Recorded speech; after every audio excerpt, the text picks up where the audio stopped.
RUU Ciptaker telah disahkan di rapat paripurna tingkat 2. Apakah nasib RUU ini akan sama dengan revisi Undang-Undang KPK tahun lalu? Selamat datang di Apa Sih? Bersama Yolanda Cinderakasih.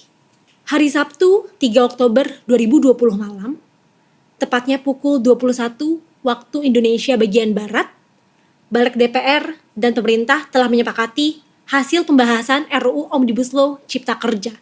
Hal ini diputuskan dalam rapat kerja pengambilan keputusan tingkat 1 RUU Omnibus Law Cipta Kerja. Ya malam minggu ngadain rapatnya. Publik lagi malmingan lah. Dari situ RUU Ciptaker dijadwalkan untuk diteruskan ke rapat tingkat 2, yakni rapat paripurna tanggal 8 Oktober 2020. Tadinya, namun pada hari Senin 5 Oktober 2020, pagi hari tersiar kabar bahwa rapat itu dimajukan jadwalnya menjadi siang hari itu juga, tepatnya pukul 14 waktu Indonesia bagian Barat. Rapat paripurna itu disiarkan secara virtual melalui berbagai platform DPR RI.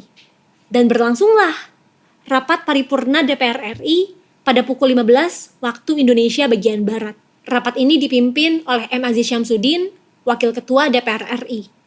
318 dari 575 anggota DPR RI hadir secara fisik dan virtual, mengingat harus dijaganya protokol kesehatan sehubungan dengan COVID-19. Sedangkan Presiden Joko Widodo mengirim para menterinya sebagai perwakilan. Di antaranya, Menteri Koordinator Bidang Perekonomian Erlangga Hartanto, Menteri Hukum dan HAM Yasona Lauli, serta Menteri Keuangan Sri Mulyani. Rapat itu selesai kurang lebih pukul 18 waktu Indonesia bagian Barat. Awalnya para juru bicara fraksi menyampaikan aspirasi mereka untuk terakhir kalinya mengenai RUU Cipta Kerja ini. Hasilnya ada 6 fraksi yang setuju, yaitu PDI Perjuangan, Nasdem, Gerindra, Golkar, PKB, dan P3. Satu fraksi menerima dengan catatan, yaitu PAN. Serta 2 fraksi menolak, yaitu Demokrat dan PKS. Bahkan perwakilan fraksi Demokrat kekeh berkali-kali ingin menyampaikan pendapat mereka. Mereka meminta RUU ini ditunda pengesahannya. Sampai akhirnya mereka walk out. Pak Ketua, Berkenaan dengan hal-hal yang telah kita sepakati di Pak dalam Ketua. rapat Pak Ketua, ini. interupsi. Sebentar, Pak Beni. Ini Pak, Saya tadi sudah berikan kepada fraksi Demokrat bukan, 4. ini sebelum dilanjutkan Pak Ketua. Nanti Pak Beni, setelah Tolong pandangan. Pak Ketua, sebelum dilanjutkan kami dikasih kesempatan. Saya sudah berikan kesempatan Tolong, Pak Beni. tolong. Pak Ketua, ada ini tatip ini. Pak Beni, saya minta Anda nanti bisa dikeluarkan dari ruang paripurna. Ketua. Kalau Anda tidak mengikuti aturan Ketua mekanisme. juga. Dengar dong.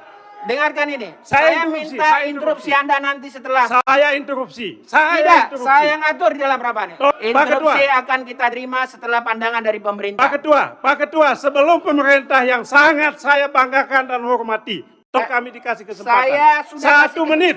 Tidak, 1 Pak menit. Beni. Saya ngatur dalam kesempatan 1 ini. menit. Tidak. 1 Kami menit. persilakan kepada pemerintah untuk menyampaikan pandangan. Nanti setelah pemerintah baru. Kalau demikian maka kami fraksi Demokrat menyatakan walk out dan tidak bertanggung jawab. Menteri Koordinator Perekonomian Republik Indonesia, waktu dan tempat kami persilakan. Tapi kalau kita ingat-ingat ya, ini bukan pertama kalinya loh fraksi Demokrat walk out dari sebuah rapat dalam tahun ini saja. Apakah ini sebuah pola? Anyway, balik lagi ke rapat paripurna yang berlangsung kemarin. Setelah mendengarkan penyampaian pendapat dari ke-9 fraksi, dilanjut deh tuh ke penyampaian sikap pemerintah yang diwakili oleh Erlangga Hartanto, Menteri Koordinator Bidang Perekonomian. Dan akhirnya setelah rapat terbuka dilakukan sebanyak 64 kali secara intensif untuk membahas RUU ini, diketok deh tuh palu sebanyak 3 kali. Dengan begitu, RUU Cipta Kerja telah disepakati dan disahkan dalam rapat tingkat 2. Sekarang kita flashback dikit ya ke belakang. RUU Cipta Kerja ini awalnya diberi nama RUU Cipta Lapangan Kerja, yang kerap disingkat dan dipelesetkan menjadi Cilaka. Makanya diubah deh tuh namanya, jadi RUU Cipta Kerja, yang disingkat menjadi RUU Ciptaker. Rancangan undang-undang ini mulai sering didengar sejak 20 Oktober tahun lalu, tepatnya pada saat Joko Widodo dilantik menjadi presiden untuk kedua kalinya. Pas-pasan juga beberapa hari setelah revisi Undang-Undang KPK yang ramai saat itu resmi diundangkan. Apakah RUU Ciptaker kini juga akan bernasib sama? Pada tanggal 22 Januari 2020, RUU ini disahkan masuk ke Prolegnas 2020. Kemudian pembahasan antara DPR dan pemerintah dimulai pada tanggal 7 Februari 2020. Dan selanjutnya 3 Oktober 2020, RUU ini telah disahkan dalam rapat tingkat 1. Dan tanggal 5 Oktobernya, RUU ini disahkan dalam rapat tingkat 2. Kini status RUU Ciptaker adalah menunggu diundangkan. Selama proses itu, tak henti-hentinya masyarakat berkoar bahkan sampai turun ke jalanan meskipun pandemi COVID-19 masih merajalela untuk menolak RUU ini disahkan. Bahkan kalau rapat paripurna diadakan sesuai jadwalnya, yaitu tanggal 8 Oktober besok, ratusan ribu buruh yang tergabung dalam Gerakan Buruh Bersama Rakyat atau GEBRAK, serta Konfederasi Serikat Pekerja Indonesia atau KSPI, sudah menjadwalkan diri bakal mogok kerja dan aktif demo dari tanggal 6 sampai 8 Oktober. Bakal merasa dejavu demo 24-25 September tahun lalu tuh.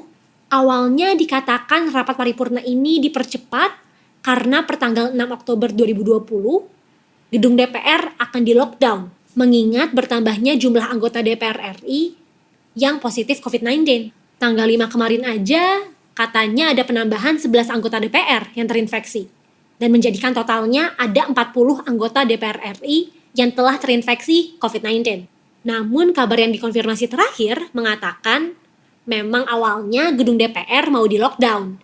Tapi karena udah deket sama masa reses, makanya sidang paripurnanya dipercepat, kemudian masa resesnya diperpanjang deh.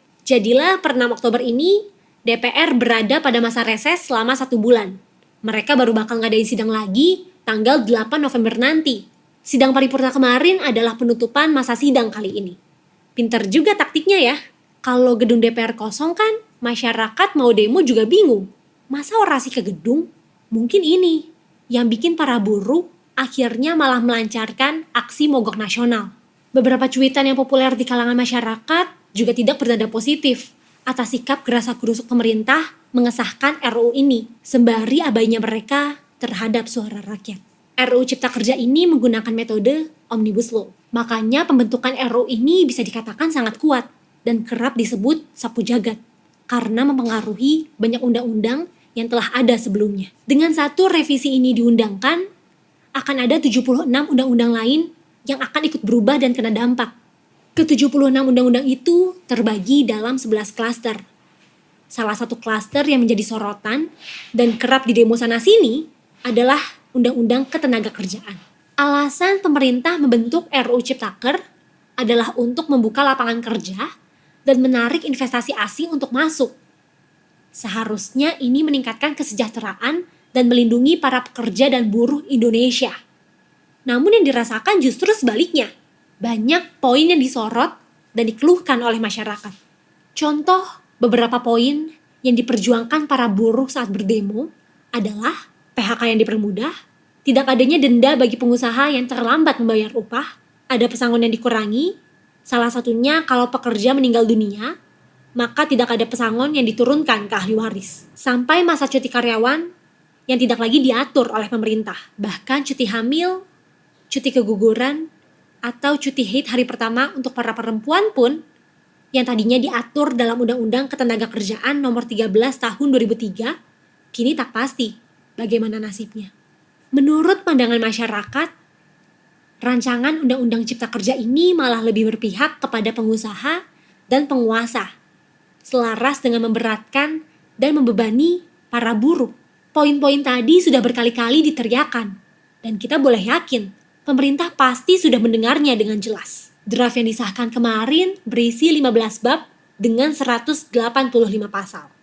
Mengalami perubahan dari draft terakhir yang hanya 15 bab dengan 174 pasal. Salah satu hal yang ditepis oleh Menteri Koordinator Bidang Perekonomian Erlangga Hartanto dan Ketua Badan Legislasi DPR RI Supratman Andi Aktas adalah tidak akan dihapusnya hak cuti hamil dan cuti haid, serta aturan seputar PHK akan tetap mengikuti Undang-Undang Ketenagakerjaan sebelumnya. Bahkan Erlangga menyebutkan adanya skema perlindungan jaminan kehilangan pekerjaan atau JKP berupa uang tunai dan pelatihan bagi para korban PHK. Hal itu tertuang dalam rancangan Undang-Undang Ciptaker yang disahkan kemarin. Pun dari rancangan itu, Amnesty Indonesia mencatat beberapa pasal yang berpotensi melanggar hak asasi pekerja, yakni pencantuman pasal 59 Undang-Undang Ketenagakerjaan terkait perubahan status PKWT menjadi PKWTT. Batasan waktu kerja yang diatur dalam pasal 77 ayat 2 masih dikecualikan untuk sektor tertentu. Masuknya pasal 88B yang berkaitan dengan penghitungan upah dan dihapuskannya pasal 91 Undang-Undang Ketenagakerjaan yang mengatur soal upah minimum. Sekarang saatnya kita baca draft terakhir rancangan Undang-Undang Cipta Kerja yang berisi kurang lebih 900 halaman itu. Dan bersama-sama kita teliti kembali mana saja janji yang ditepati dan mana saja yang masih perlu kita kritisi. Terlebih tanggapan investor asing seperti yang diberitakan oleh Reuters juga tidak terbilang positif atas disahkannya RUU Ciptaker ini di Indonesia. Mereka fokus terhadap ancaman kerusakan lingkungan yang dapat ditimbulkan bila nanti RUU ini telah dijalankan. Katanya berusaha menarik investor asing. Jika kamu menemukan hal yang masih perlu diperjuangkan sebelum RUU ini diundangkan, langsung bagikan di kolom komentar atau mention di Instagram dan Twitter kita @foi.id supaya yang lain juga bisa ikut menyuarakan. Jangan lupa subscribe dan aktifkan notifikasi untuk channel YouTube foi.id.